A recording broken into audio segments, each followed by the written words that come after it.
St. Paul does not mince words with the Galatians. He calls them stupid and asks who deluded them into no longer following the faith they were taught. He's obviously upset that they have had a change of heart. It would be easy for us to criticize the Galatians for being so stupid, but I think that would be missing the point. For this reading is addressed to us as well as to the people of Galatia. Maybe at times we no longer follow the faith that we were taught. We have to look at our own behavior rather than criticize that of others. What do I mean?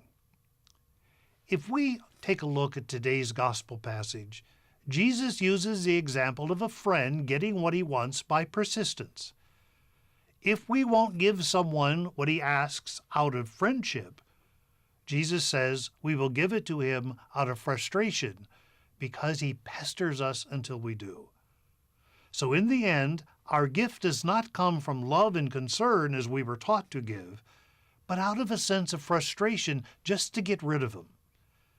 We treat others sometimes as though they were a bother to us.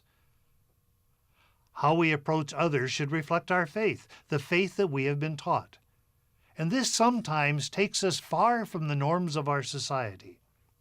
For society often says that we need to look out for number one, meaning ourselves, rather than focus on the needs of others. We can act as though others bother us. Jesus tells us to ask and we will receive. Maybe today we could ask for the grace to see all people as sacred and not let them bother us. That's another way of praying for the gift of patience and acceptance. Then St. Paul won't have to say, look at those stupid people who forgot that they are Christians, but rather, see how they love one another and care for one another's needs.